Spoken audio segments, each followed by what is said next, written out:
Anonymous ülében utoljára gyerekkorban ültem. De ő az egyik olyan szobor, amit a budapestiek tényleg ismernek és kedvelnek. Sajnos nem sok ilyen van. Lássuk őket. A fővárosban, ha figyelmesen keresünk, lépten-nyomon szobrot találunk. A parlament környékén már egymásba érnek a szobrok. Egy 5 perces séta alatt tucatnyi művel találkozhatunk.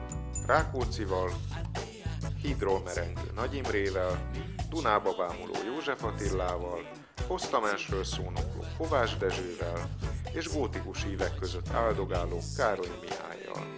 A város széli lakótelepeken élő kulturális épülését már csak egy-két elhagyatottan álló, gazból kinéző szociálalkotás szolgálja. Köztérre szánt műveket a Budapest Galéria zsűrizteti. Körülbelül olyan 1100-1200 szobor van ma köztéren, ebbe domborműves táblák is beletartoznak.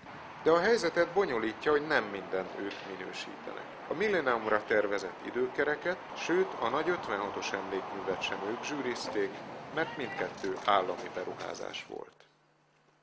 Az, hogy egy szobor köztérre kerüljön vagy sem, az egyfajta politikai döntés. Ezt a döntést, bár szoborra évek óta nem adott pénzt, a Főváros Kulturális Bizottsága vita esetén közgyűlése hozza. Rajtuk múlt, hogy Teleki Pál magyar miniszterelnöknek nem, míg Ronald Reagan amerikai elnöknek emléket állíthattunk.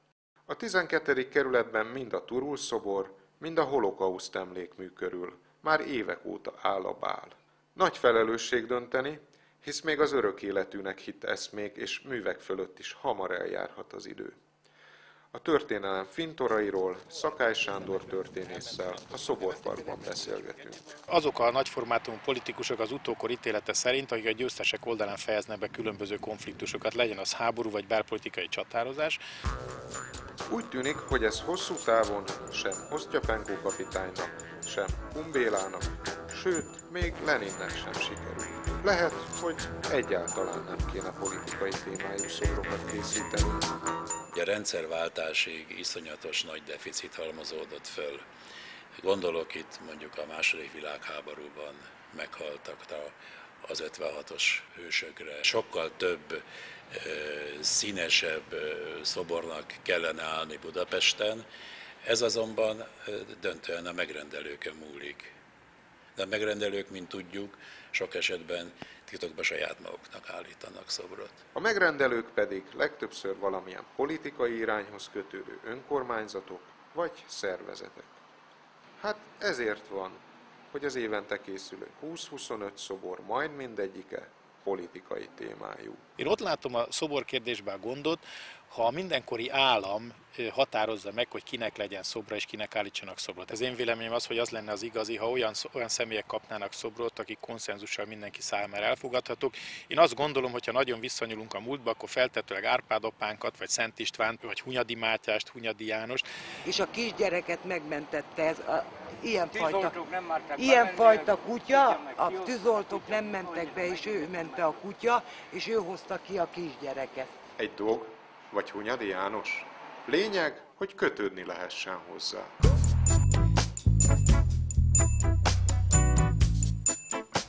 De legtöbb szobrunk az avatás után magára hagyatottan áll. Annyira megszoktuk őket, vagy legtöbbjük annyira unalmas, hogy észre sem vesszük őket. Mindaddig, míg el nem tűnnek. Mahatma Gandhi helyett én vagyok látható, ugyanis a filozófusok kertjéből 3 szobrot már is elloptak. A budavári önkormányzat 1 millió forintot ajánlott a nyomravezetőnek, de a 3 szobor értéke több mint 30 millió forint. Mit tudnak ezzel ellen tenni? Hát most cinikusan hangzana, azt mondanám, hogy reménykedünk, hogy többet nem lopnak el. Valóban volt a 90-es évek második felében egy olyan hullám, amikor csak a Margit-szigetről vagy 8 mellszobor tűnt el.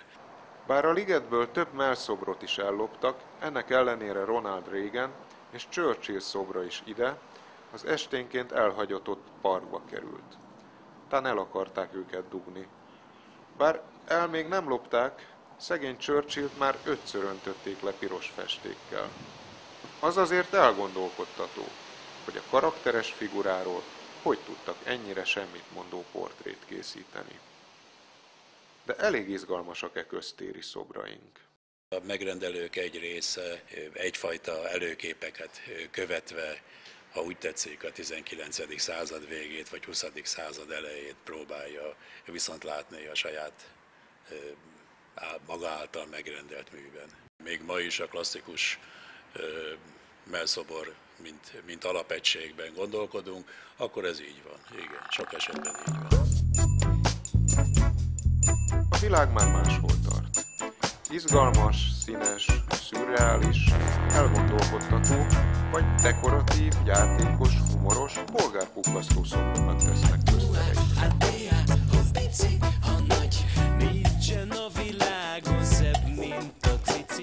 Én nagyon örülnék, hogyha ilyen feladatunk lenne, sok, hogy polgárpukkasztó vagy akár valamiféle ilyen típusú szélsőséggel kellene megküzdenünk, de hát erről még szó nincs. Ilyen szobrok nem születnek. Hát elsősorban azért, mert nincs ilyen megrendelő. Igaz, egy vízköpő tarka elefántot nem lehet megkoszorúzni. Talán épp ezért a fővárosban jelenleg a Magyar Szobrásztársaság nem megrendelésre készült művei a legérdekesebbek. Mi már annak is örülünk, ha szobraink között jól érezhetjük magunkat.